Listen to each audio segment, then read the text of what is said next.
Bonsoir. Merci pour le film. Alors j'ai vu qu'au scénario, il y avait Haroun. Moi, Haroun, je le connais comme humoriste, donc ça me surprend. Et juste, petite question. Frédéric Perrault, quand Valérie Donzelli vient le voir, il refuse parce qu'il veut jouer son truc. Mais pourquoi il vient après, finalement? Parce qu'il n'y a aucune explication. C'est deux très bonnes questions. Je parle d'Haroun d'abord. Alors, si vous connaissez Haroun, Haroun, c'est un garçon qui fait du stand-up de manière assez... c'est un peu l'intello du stand-up, je sais pas, je vais le présenter comme ça. C'est vrai que c'est un garçon très très brillant, etc. Il n'avait jamais écrit de scénario. Et puis, quand j'ai cherché quelqu'un avec qui commencer à travailler, il y a ce nom qui est venu dans une conversation avec le producteur, comme ça arrive souvent. Moi, je l'avais entendu à la radio parler de ses spectacles et j'étais allé voir ses spectacles. Et donc, je l'ai appelé, on s'est rencontrés, on s'est extrêmement bien entendu. Et pendant tout un confinement, on a parlé comme ça pendant des après-midi, notamment des 4 personnages. Voilà. Et après, à un moment, il est parti écrire son spectacle, et moi j'ai continué, et j'ai changé beaucoup de choses, et il reste quelques Saïd, Haroun, mais assez peu finalement. Mais, voilà, toute la valeur de tout ce travail qu'on avait fait avant, elle reste là.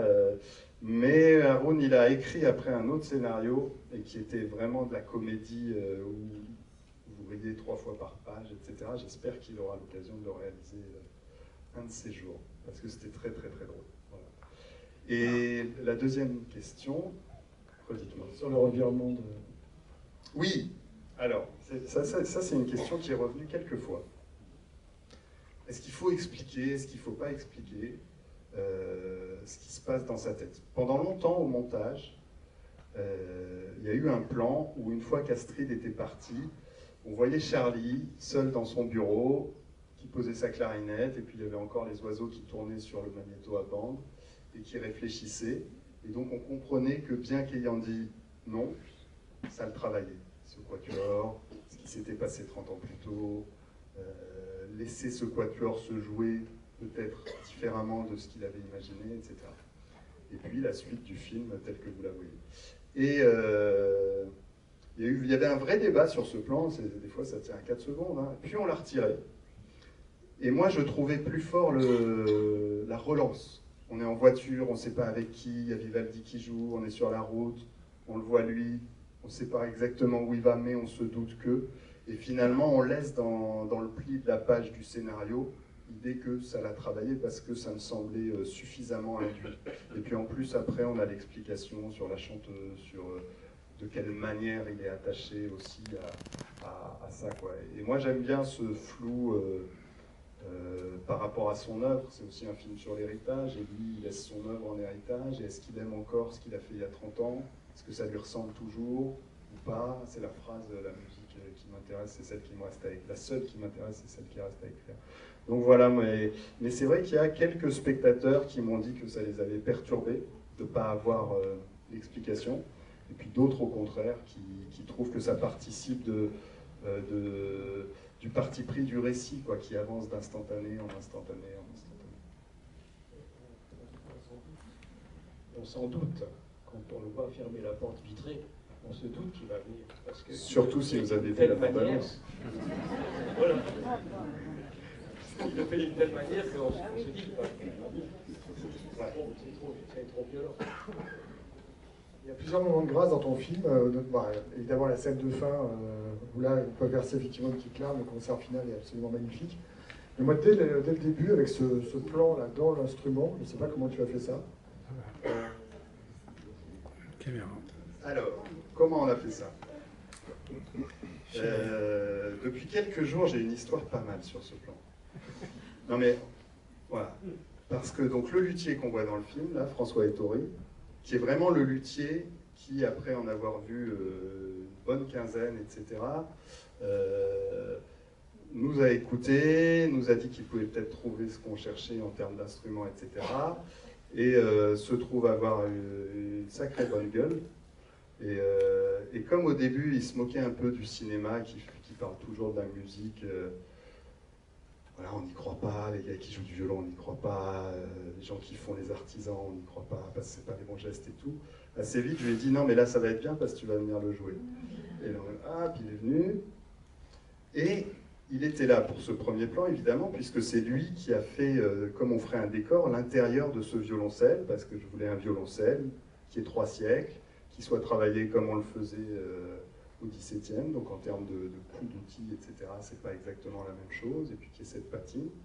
Et on se dit, bon, ce plan, on ne sait pas trop techniquement comment on va le faire, on va donc commencer tôt, et dès ce qu'on appelle les essais caméra, c'est-à-dire une journée très en amont du tournage, enfin assez en amont du tournage, où tous les comédiens viennent, où on leur fait essayer les différents costumes, les maquillages, les coiffures, pour valider des choses ou pas.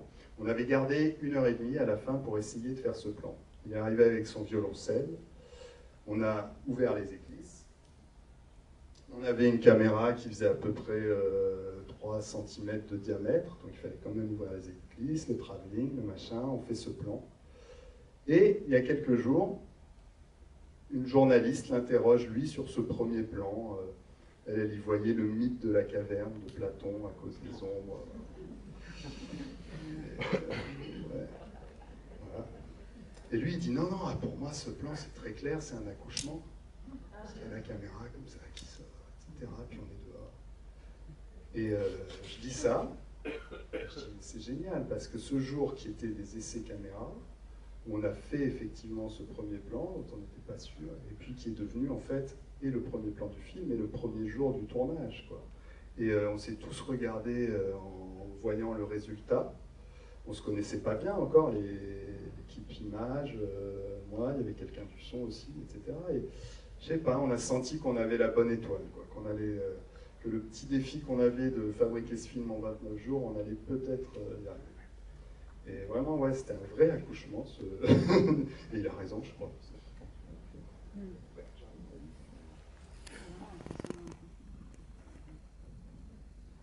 Oui, bonsoir.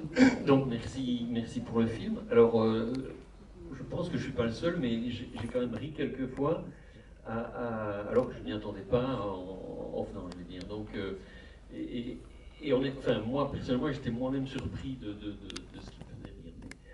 Mais donc c'est vraiment bravo pour ça.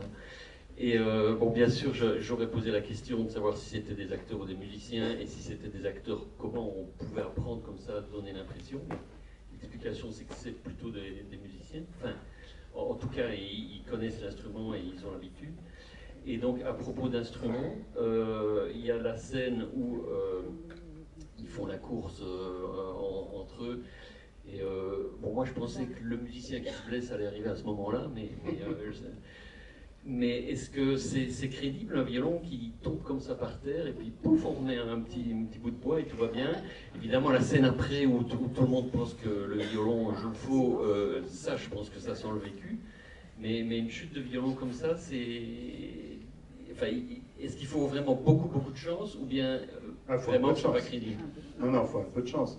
Mais on parle sous l'autorité d'un luthier quand même, qui ne nous aurait pas laissé dire totalement n'importe quoi. Après, d'évidence, il faut beaucoup de chance. Ce qui est sûr, c'est qu'un violon, un violoncelle, moi la première fois que je suis allé chez le luthier, il avait un violoncelle à réparer, le truc était dans un bar, quelqu'un avait marché dessus.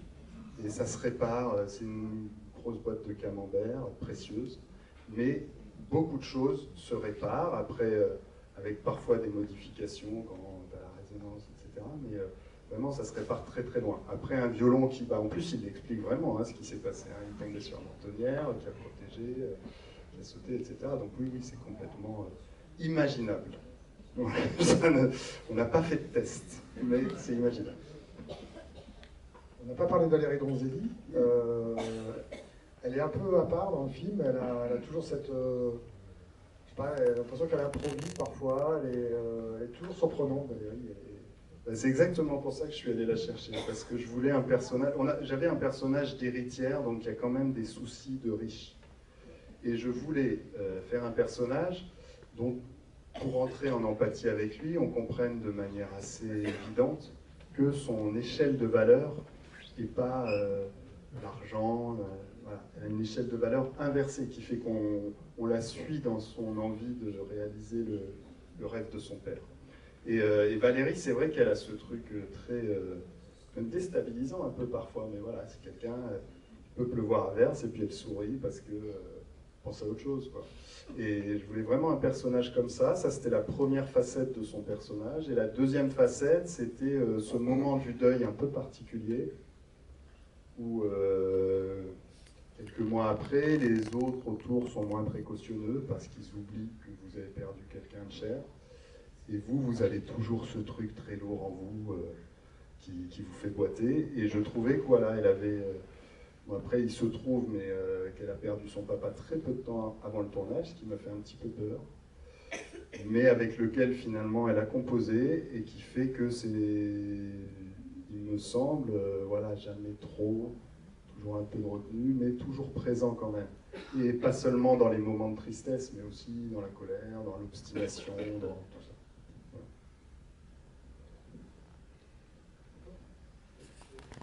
Parfait. Il n'y a que la scène où elle pète un plomb là, qui est un peu choquante parce que ça ne correspond pas à son personnage. Elle est linéaire, elle est toujours dans la même ligne, et là, elle décroche complètement, trop rapidement.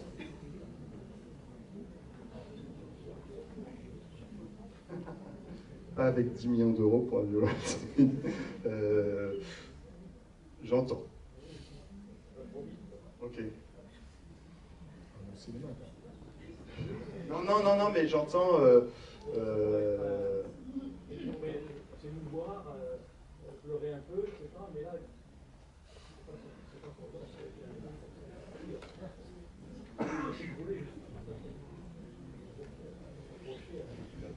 Non, j'étais en train de réfléchir, est-ce que c'était écrit comme ça, pas comme ça, est-ce que c'est un truc qu'elle a fait, qu'on a gardé, je sais plus.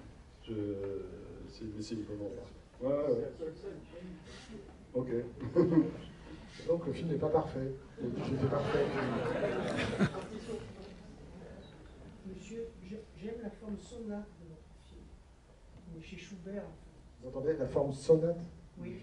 Dites-moi un tout petit peu plus. On est à la fois dans la tristesse et dans la joie, et on passe dans des états très différents, et on est ensemble, c'est-à-dire que dans les sonates de Schubert, c'est ça l'intérêt, c'est d'arriver à jouer, que tous les pupitres soient distincts, mais ensemble. Et je trouve que ça c'est remarquable, parce que en fait, les personnages sont des instruments de votre récit. Ils fonctionnent comme s'ils étaient un violon, eux-mêmes, pas simplement ceux qui jouent. Je trouve ça remarquable. Merci beaucoup. Non, mais je comprends ce que vous voulez dire, et ça, ouais. Mais cet équilibre-là, c'était ce qui a été long à écrire, de savoir comment faire exister chacun tout au long de l'histoire, et sans que l'un prenne trop le pas sur l'autre. Voilà, merci. Moi j'aimerais savoir, Grégory, tu as découvert le film quand et comment tu l'as perçu, toi qui connais bien Grégory, l'autre Grégory?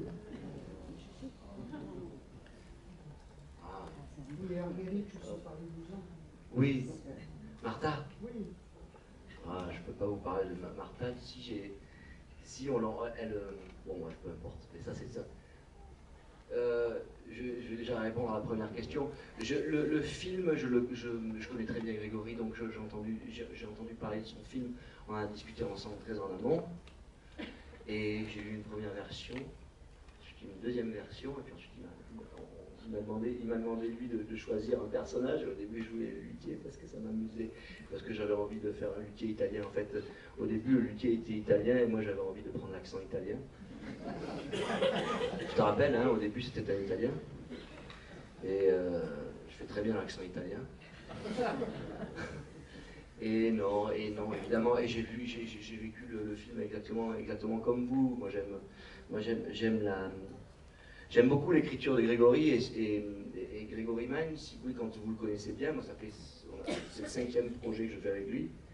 Il a une grammaire très particulière et il a une écriture que maintenant je peux reconnaître à des kilomètres. C'est un très très bon dialoguiste, outre le fait d'avoir une vraie technique scénaristique. Parce que tu as une très bonne technique scénaristique, c'est quelqu'un qui comprend exactement la mathématique d'un scénario. Mais également il écrit des très bons scénarios, il écrit des très bons dialogues. Et c'est assez rare les bons dialoguistes, vraiment. Je lis beaucoup de scénarios et les dialogues, c'est pas toujours c'est pas toujours chambé. Et donc Grégory a cette capacité-là, et aussi cette très grande pudeur qui habite tous ses films. Grégory, c'est un cinéaste de la pudeur, de l'émotion, et des émotions cachées, et des fantômes aussi. Il y a beaucoup de fantômes dans ces films. Et sinon, Martha Argerich, je ne peux pas vous en parler parce que je la connais trop peu. Mais il y a peu de temps, j'ai écouté une émission sur France Culture, justement, sur Martha Argerich. Et je ne me rappelle plus du tout, mais il y avait une histoire où elle parlait. Bon, bref, peu importe. Mais, excusez-moi, mais je me rappelle plus de cette émission sur France Culture, mais avec une histoire. Non, je sais, ça y est. Pourquoi, Martha? Mais non, je sais dans quoi. C'est dans le bouquin d'Emmanuel Carrère, dans Yoga. Je ne sais pas si vous avez lu Yoga d'Emmanuel Carrère, où Emmanuel Carrère nous raconte l'histoire de Martha Argerich, qui... bon, vous avez lu Yoga, et c'est là. Et en fait, elle est dans une émission de télévision, et en fait, du coup, j'ai regardé, j'ai cherché sur l'INA cette émission de télévision où elle parle, voilà. Pardon, mais artistiquement, je suis incapable de vous en parler beaucoup plus que ça, je ne suis pas un... Oui, mais c'était écrit. Moi, je savais, je suis qu'un interprète. C'est mon grand drame, d'ailleurs. Non, c'est vrai, hein, c'est vrai. Il faut que les acteurs arrêtent de se prendre pour des artistes. Alors, si vous n'avez pas d'autres questions, je vais passer une question là-bas. D'accord. Une dernière. Alors, en fait, c'est pas une question, c'est une réaction. Je voulais dire que j'avais été très touchée par, bien sûr, le rapport sur la musique, mais le côté humain du compositeur qui, justement, crée le lien entre tous les musiciens. Je trouve ça très juste et très agréable et très humain et très positif et optimiste. Et c'est un film qui réjouit. Merci beaucoup. Merci à vous. On a le petit logo des partenaires. Il y a France Musique. Alors, si vous voulez en savoir plus, il y a une émission dimanche à 11h, je crois, pendant 1 heure où Grégory fera. Voilà, vous aurez plus de détails sur le film. Et je crois que c'est une émission assez passionnante. Musique et moi, en tout cas. Et donc le film sort le 7 mai, juste avant Cannes. Et pour Cannes, justement, c'est notre rendez-vous prochain. C'est encore un film musical, c'est Partir un jour, qui fera l'ouverture de Cannes, où Juliette Armanet va vous enchanter. Vous allez voir, c'est un film assez magique. Pour ouvrir Cannes, ça sera parfait. Donc voilà, donc, et le 7 mai, donc, les musiciens ici même